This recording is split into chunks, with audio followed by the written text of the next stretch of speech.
Merci, M. Diallo. Mesdames et messieurs les journalistes, au nom des OPM, je voudrais quand même vous souhaiter la bienvenue au Centre national de Norbert Zongo. Nous sommes très reconnaissants pour votre mobilisation spontanée, mais c'est au regard aussi des urgences que nous avons dû convoquer cette conférence de presse en urgence. Ce combat, ce n'est pas seulement le combat des responsables d'organisations professionnelles de médias, mais c'est votre combat à vous tous et à vous toutes. C'est en quelque sorte la survie même de notre profession qui se joue en ces moments, en tout cas précis. Comme vous, en tout cas, vous l'avez sans doute constaté dans le compte rendu du Conseil des ministres d'hier, mercredi 4 octobre 2023, il est ressorti au titre du ministère de la Justice et des droits humains chargé des relations avec les institutions. Le Conseil a adopté un projet de loi portant attribution, composition, organisation et fonctionnement du Conseil supérieur de la communication. Toujours selon le rapport du Conseil des ministres, on apprend que des innovations majeures portent notamment sur l'élargissement du champ des compétences et des attributions du CSI, la fixation des profils obligatoires pour la désignation des membres du collège des conseillers et le changement du mode de désignation du président du CSI. Enfin, le rapport mentionne que le Conseil a marqué son accord pour la transmission du projet de loi à l'Assemblée législative de transition. Il faut donc s'attendre à ce que, en tout cas, les choses aillent vite.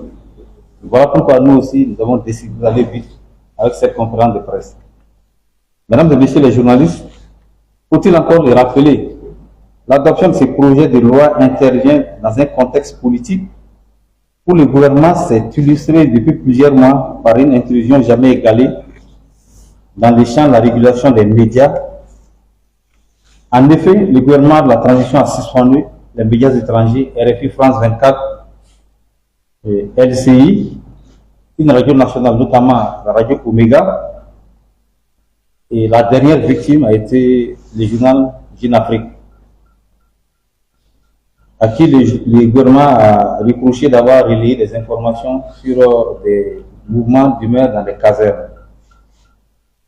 Et Jeune Afrique a été suspendu jusqu'à nouvel ordre.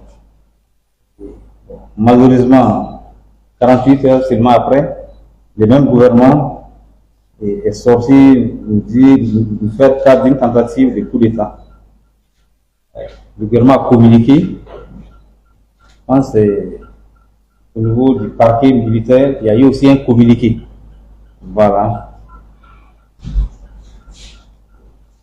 Et il y a même eu des arrestations. Dans ce contexte, à lui seul devrait suffire pour nous convaincre des intentions réelles du gouvernement dans ce projet de relecture de la loi organique sur les CSI.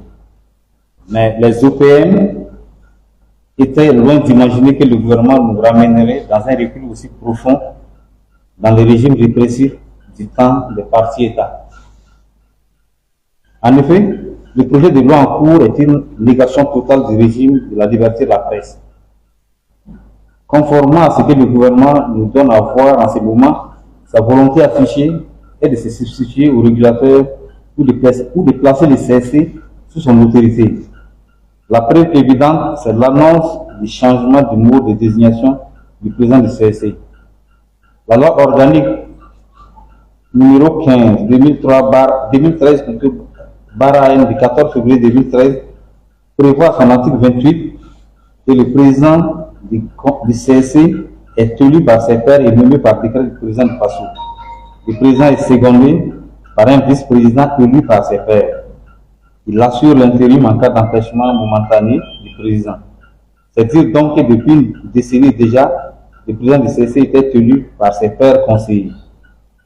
Le pouvoir du MPSR qui a atteint un niveau critique en matière d'atteinte à la liberté d'expression de la presse prévoit désormais, selon le projet de loi en cours, que le CSC est placé sous l'autorité de la responsabilité d'un président. Le président du CSC est nommé par décret du président du PASSO parmi les membres du conseil. Il n'est donc plus élu par ses pairs. mais il est nommé directement par le président par décret. Une fois nommé, le président exerce ses fonctions jusqu'à épuisement de son mandat de conseiller sous réserve des dispositions de l'article 24 de la présente loi. Le président est adjoint par un vice-président qu'il désigne parmi les conseillers. Donc le président du PASO désigne le président du CSC. Le président du CSC, lui, à son tour, désigne son vice-président. En plus donc de ces 3 représentants, le président de la transition va désigner le président du CSC. Il gagne donc le beurre de l'argent du beurre. Mesdames et messieurs les journalistes, nous osons espérer que cela ne passera pas. Nous avons fait en partie notre part. Nous avons été à l'atelier du ministère de la Communication pour dénoncer ces dispositions anti-liberté. Nous avons été au Côté-Val pour les dénoncer. Maintenant, nous regardons les Burkinabés qui se rappellent certainement de ce que la loi organique numéro 15 2013/N du 14 février 2013 n'était pas donnée. Cela a été le résultat d'un long combat. Et c'est le lieu de rendre hommage à tous les élus dont les sacrifices ont permis de faire de Burkina Faso un pays de liberté. Nous interpellons les députés de l'Assemblée législative de la transition. Il faut qu'ils se rappellent que les transitions sont des moments de grandes réformes et non des moments de recul démocratique. La transition de 2015 nous a légué des lois progressistes en matière de lutte contre la corruption et aussi de liberté de presse. C'est avec la transition de 2015 que le Burkina a adopté la dépénalisation des délits de presse. Au regard de ce qui se profile, la transition actuelle ne réserve que de douloureux souvenirs pour le monde des médias et pour les Burkinabés en matière de liberté. En ce moment précis, les Burkinabés attendent que les acquis démocratiques soient consolidés et non jetés à la poubelle.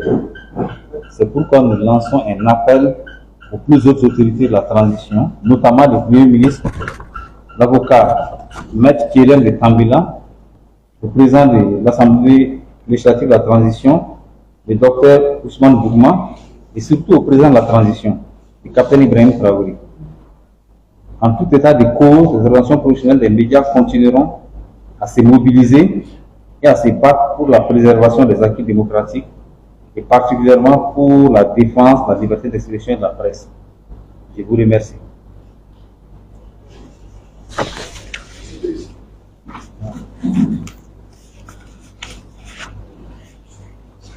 Ok, merci beaucoup. Donc, voilà le premier acte ainsi posé. Lecture de la déclaration militaire. Je ne sais pas si pour ceux qui sont étudiants ont des ajouts, ils font directement aux questions des journalistes. Mais les journalistes peuvent faire des commentaires. Hein. Si sur la table des commentaires, on peut le faire. Donc, on fait les questions. Des bonnes questions. Ok, bon voilà. On a donc les responsables européens aussi dans la salle. Donc, on peut à l'aise de faire des commentaires. Maintenant, le micro est ensemble. Donc, si vous pouvez lever votre doigt, le micro va lever. Voilà. Donc, présentez et faites votre commentaire ou votre question. Pourquoi les mots d'abord bien, on va dire. Je pense que on peut aller directement. Oui, c'est la première question. Moi, c'est Abdoukarim Sordo de l'Observateur Paga. Ce n'est pas la première fois qu'un projet de loi fait débat est dénoncé par les acteurs concernés. Mais on remarque qu'à chaque fois, malgré les interpellations, malgré les inquiétudes exprimées, il y a un passage en force. En tout cas, les représentations nationales qu'on a toujours connues adoptent presque systématiquement, en tout cas, les projets de loi venant de notre gouvernement. Alors, quelle sera la posture des organisations professionnelles des médias si d'aventure, malgré donc ces interpellations, de ce projet de loi venait à être adopté? Ok, une autre question, une réaction?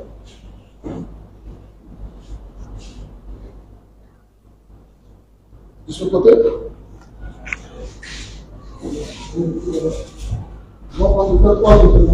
Alors bonsoir, je suis pareil Hassan des médias pour Bonsoir.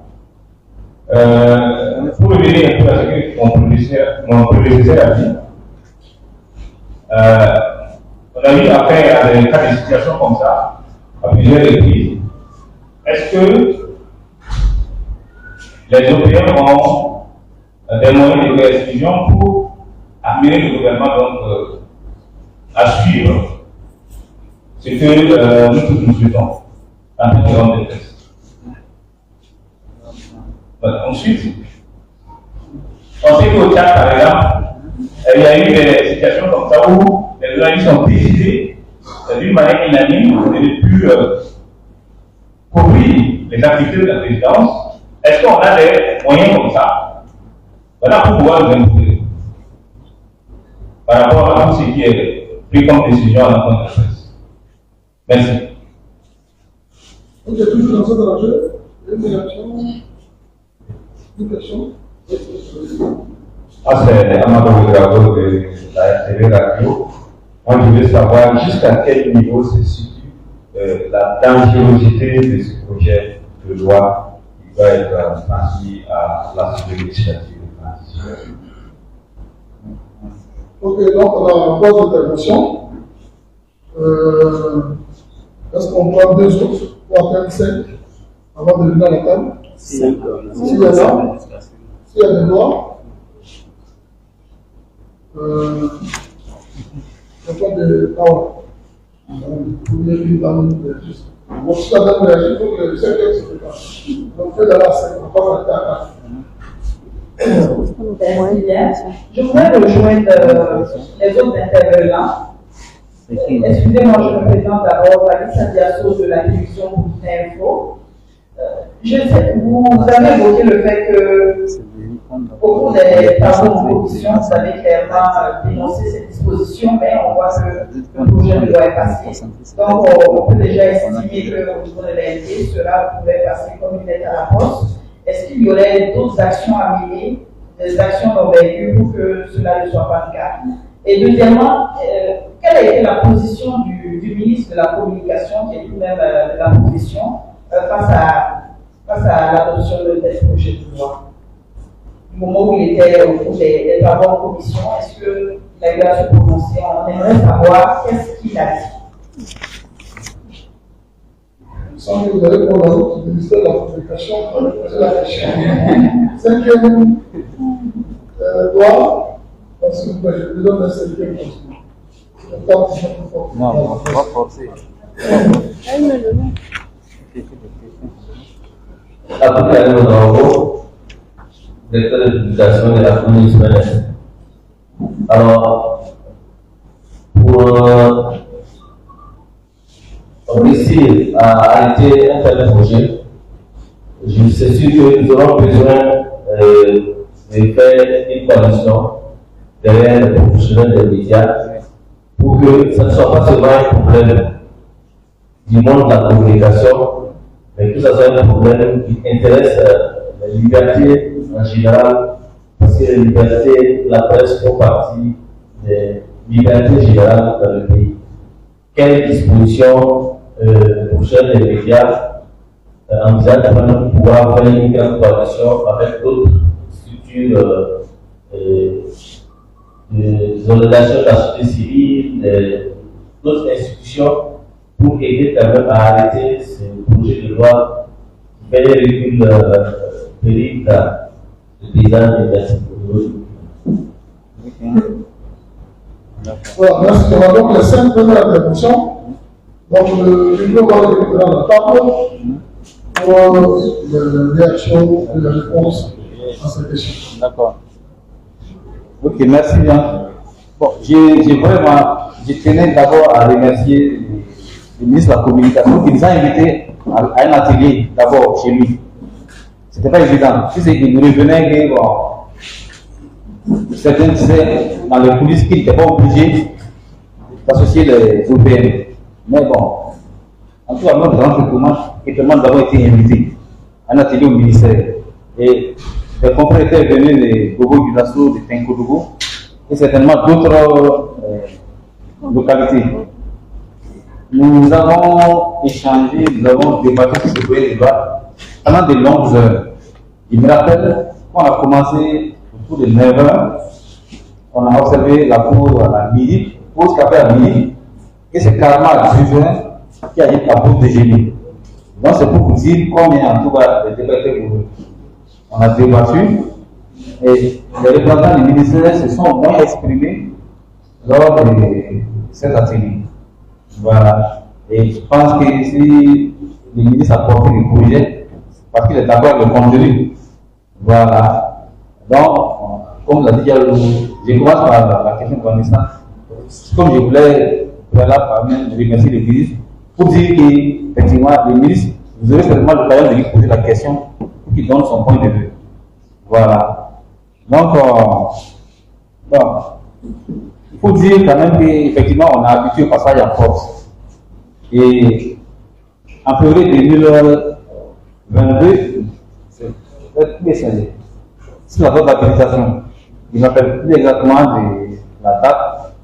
Mais quand nous avons été à l'ALP, un professeur là-bas nous a dit que depuis 1974, l'Assemblée ne s'est jamais opposée au gouvernement. Dès que le gouvernement adopte une loi, un projet de loi, ça passe comme on doit mettre à la poste.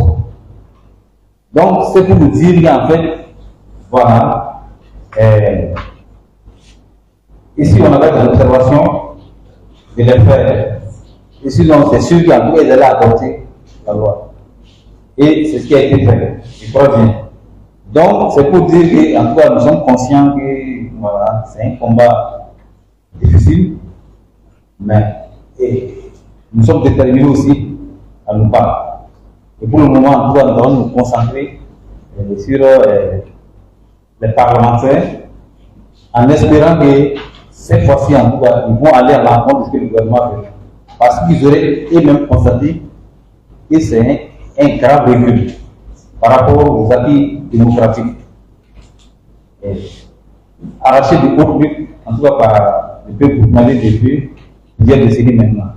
Je pense qu'à un moment donné, il faut être à la hauteur des attentes des populations. Il ne faut pas trahir le combat des populations. La loi de 2013, c'était quand même le résultat du combat de la mobilisation des populations. Maintenant, venir remettre tout cela en cause est une forme de trahison de cette détermination de la mobilisation des populations. C'est comme ça en tout cas que voilà, nous voyons les choses. Donc nous allons nous concentrer sur les parlementaires.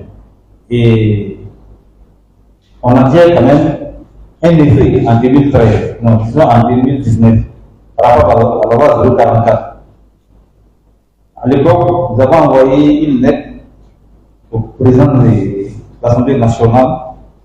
C'était, je pense, à quelques heures de votre cette loi, qui a quand même eu le courage de maîtriser la lettre et de la partager aux députés.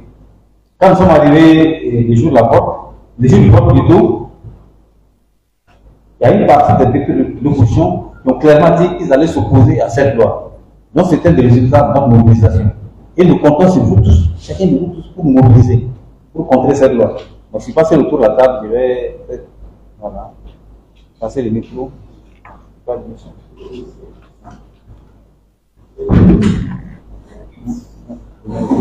Merci, Président, et merci à tous les journalistes pour les questions. Je note qu'il y a beaucoup de questions qui ont trait à la posture que les Européens pourraient avoir si jamais cette loi passait. En réalité, c'est une question qui nous est posée autant qu'elle vous est posée également. Posez-vous la question, qu'est-ce que vous pourriez faire si jamais effectivement la loi devait passer comme telle? Parce qu'en tant qu'organisation professionnelle des médias, en réalité, nous ne sommes que des mandataires.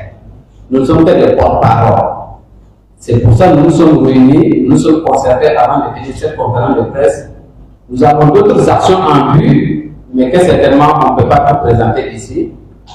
Mais c'est un appel aussi qu'on lance à vous tous individuellement en tant que journalistes, de pouvoir contribuer justement à la réflexion, éventuellement à la proposition d'action, pour que nous ayons évidemment avec barrage à cette loi. Nous avons décrit le contexte, je pense qu'on n'a pas besoin de trop parler là-dessus. Pour qui sait la situation que les médias vivent actuellement,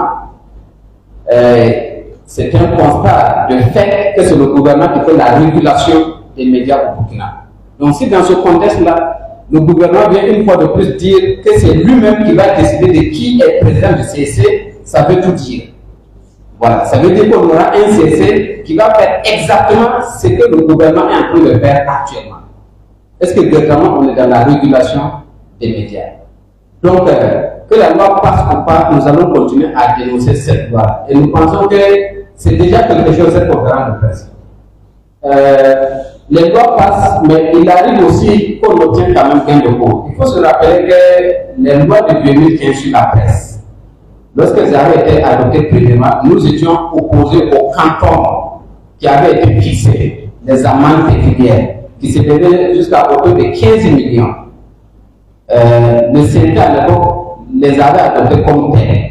Nous sommes opposés, puis concours de circonstances, je ne sais pas si ça a été ça le facteur, il y a eu le coup d'État. Le coup d'État du 16 septembre 2015.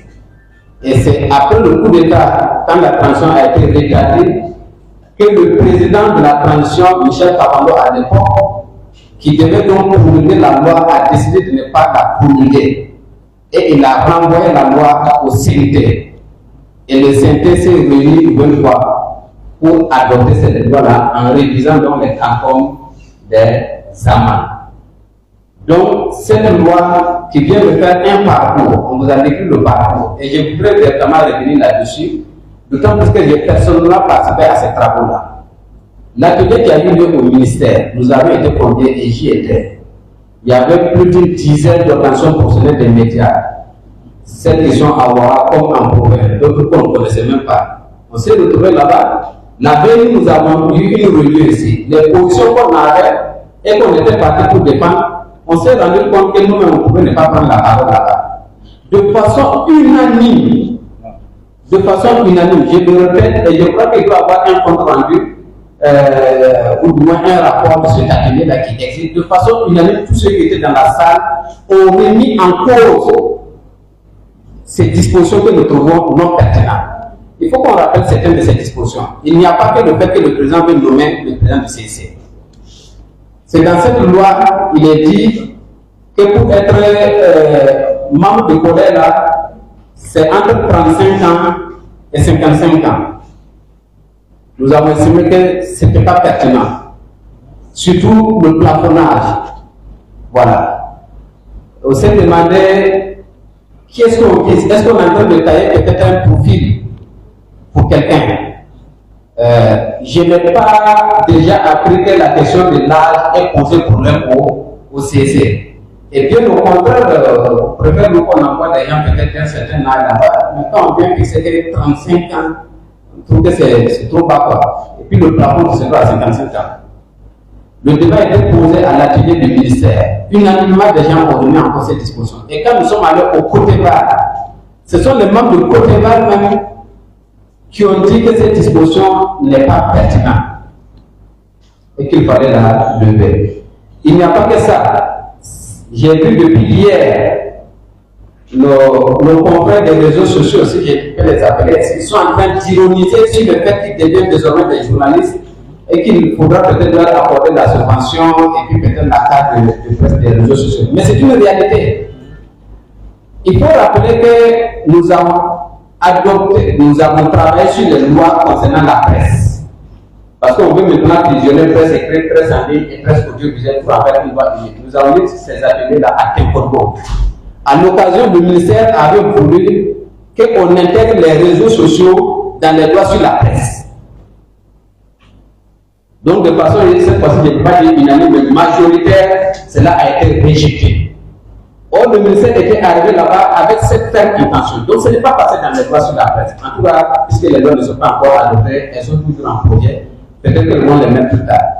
Et c'est faute de n'avoir pas pu mettre ça dans ces lois-là qu'ils ont amené ça dans la régulation au niveau du CSC.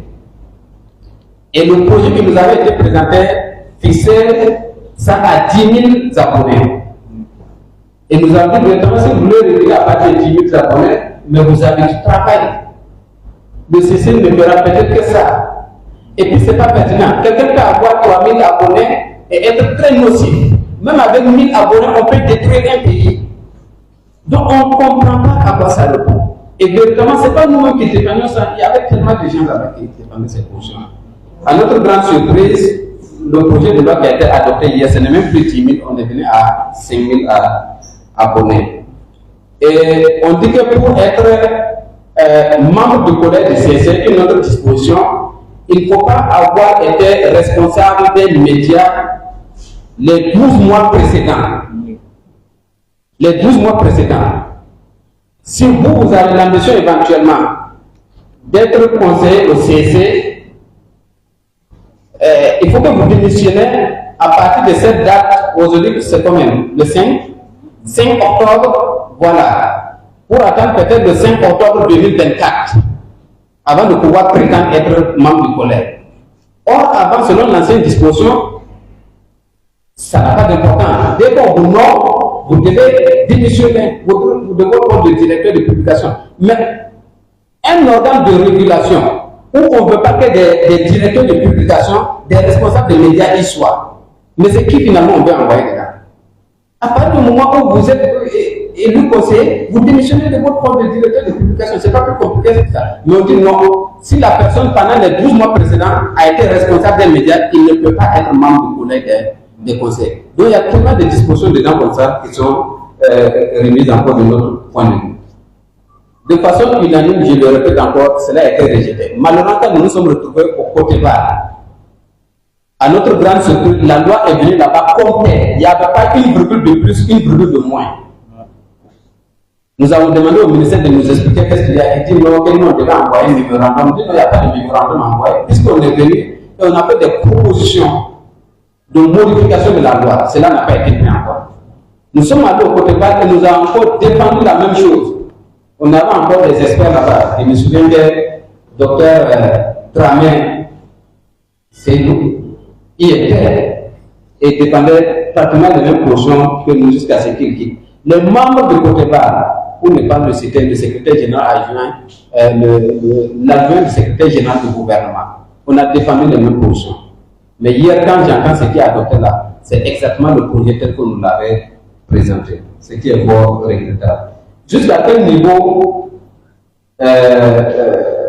on parle de la dangerosité de cette loi? Je vous laisse apprécier. Moi, je suis formel là-dessus. Si le président doit nommer le président du CSC et que le président du CSC, à son tour, désigne son vice-président, d'abord, c'est un vice-président qui n'a aucune légitimité. Il faut comprendre ça. Or, dans la disposition actuelle, là, le président et le vice-président sont élus dans les mêmes formes, donc par leur père conseiller. Et ce n'est pas seulement lorsque le président est empêché que le vice-président a du boulot, c'est-à-dire en se substituant à lui. Et il y a une disposition au CSC qui fixe les attributions du vice-président, indépendamment du fait qu'il remplace le président à son absence. Donc cette fois-ci, on peut avoir un président qui est nommé par le chef de l'État et ce président à son tour va nommer son vice-président. On pense que véritablement c'est mettre le CSC sous la coupe de la présidente de façon. En commission, vous demandez quelle a été la position du ministre. Non, le ministre n'était pas à l'atelier, mais il y avait le secrétaire général qui avait présidé l'atelier. Et à l'entente, nous les avons dit par exemple que nous étions étonnés même que le ministère nous convoque pour réduire la loi sur le CSC. Parce qu'on constate que le ministère lui-même, ou du moins l'autorité, régule déjà les médias et que l'autorité s'intéresse aujourd'hui à régler la loi sur le CSC. Donc après, si on est méfiant, on aurait pu dire même, pas question même de régler la loi sur le CSC, il faut attendre. Voilà. Donc ce qu'il veut le faire actuellement, c'est que les intentions des gens ne sont pas bonnes. Et donc je vous dis, on considère que le SG représentait le ministre et que s'il avait une position quelconque, c'est censé être la position du ministre. En tout cas, là-bas, je n'ai pas vu une position que le EGE soutenu qui soit contraire à la nôtre. Quand on parlait, ils acquiesçaient. Voilà. Donc, pour nous, les choses étaient tellement claires qu'on est étonné qu'aujourd'hui, on nous ramène la loi comme telle. Je m'excuse, je vais terminer. Au cas où on aurait sauté des questions, on pourrait après revenir là-dessus. Oui, quelqu'un a parlé de fait qu'au Tchad, effectivement, nous avons tous vu ça et j'ai pu échanger aussi avec un confrère tchadien justement par rapport à ce qui se passe là-bas. C'est des discussions qui sont en cours. Notre presse est capable de ça. On est même capable de mieux que ça. Voilà. Tout est une question de détermination, d'organisation. Et je pense que le centre de presse essaie de jouer ce rôle-là de coordination. Et à long terme, peut-être qu'on pourra aboutir effectivement à des actions comme ça, où on peut unanimement boycotter. Bon, dans tous les cas, c'est des décisions libres. Moi, personnellement, je boycotte. Je boycotte. Je n'ai aucun intérêt aujourd'hui à prendre les communiqués de la présidente de façon où on ne m'a pas convié. Je n'ai jamais écrit sur ça. Ça ne m'intéresse pas. Donc, les décisions aussi sont individuelles. S'il y a une activité où on m'invite, je viens, je couvre et je rends compte de ce que je fais. Mais si je dois être assis et que c'est quelqu'un qui écrit déjà le papier, oui, moi je suis dans le groupe de presse de la présidente de façon comme vous tous, où tous les jours on voit des confrères viennent dire on attend les ressources. Et les ressources, c'est de nous envoyer des photos, les plans de coupe, et puis nous envoyer un texte, et à partir de nos rédactions, on s'assoit, on monte ça ensemble, et puis on diffuse. Dites vous et moi, nous avons fait les écoles de journalisme. Ça, véritablement, c'est du journalisme. Mais moi, je ne le fais pas. Moi, je regarde ça et puis je ris. Je ne le fais pas. Donc, à un certain moment aussi, les décisions peuvent être individuelles. Voilà. Il y en a terminé. D'accord. Armel, vous avez une question? Juste pour ajouter, quand il y a Madame je lui demandais de façon complète quelles sont les actions que nous voulons entreprendre. Je peux dire que la première action, c'est celle d'aujourd'hui. C'est d'abord dénoncer la décision du gouvernement et la combattre sur toutes les formes. Et comment s'y prendre, nous allons vous revenir. Comme il a dit, nous n'allons pas déballer en fait, comment on appelle ça, nos outils de lutte. Mais vous serez informés. Et comme l'a dit M. Ouba, nous allons vous associer dans notre lutte. Et nous allons compter aussi sur vous pour être plus efficaces dans cette lutte-là. Parce que nous n'allons pas vraiment nous laisser, comment on appelle ça, je ne veux pas dire dominer, mais comme on le dit, si ça passe, ça sera, le CEC sera en fait la voie de son maître. Alors c'est pour cela que nous n'allons pas vraiment laisser les choses. Merci beaucoup. Sinon, oui, en fait, quand nous sommes allés au ministère, nous échangeons avec l'intention exclusive de saisir. Mais,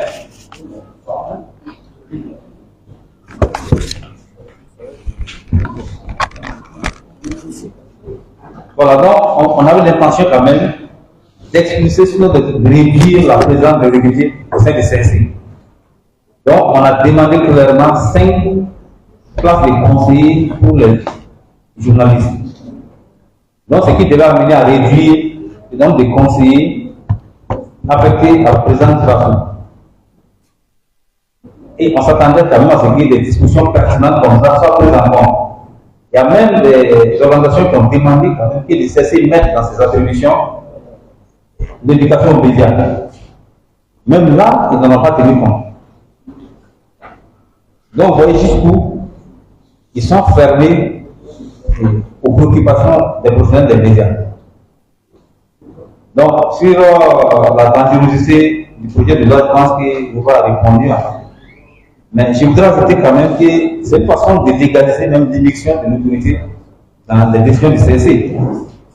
Nous avons plusieurs fois dénoncé comment les des autorités, en dépit du fait même qu'ils ne soient pas habilités même à s'immiscer dans la désignation du président. Vous avez vu comment ils l'ont fait, que ce soit en 2018 ou bien récemment. Maintenant, si on les laisse, non seulement ils désignent le président, mais vous pouvez être sûr qu'à partir de maintenant, les décisions seront prises et signées à Kosiam avant d'atterrir sur la table du collège des conseillers. Et c'est ce que nous voulons éviter. Et si cette loi est adoptée, vous pouvez être sûr également que c'est l'espoir d'un fonctionnement démocratique du collège qui est venu. Mais il y a même pire. Je n'étais pas au Côte d'Ivoire, je ne sais pas, mais le CC est autorisé maintenant, en tout cas parce que j'avais vu, de jouer le rôle, comment on dit, de police, un rôle de police. Le CC peut débarquer dans une rédaction, faire copier les saisines. C'est ce que l'avant-projet de loi dit. Donc vous voyez quand même qu'il y a même pire dedans. Donc nous avons intérêt à nous mobiliser pour barrer la route à ce projet de loi qui menace dangereusement la vie des médias. Merci. Je voudrais ajouter deux, trois petits trucs.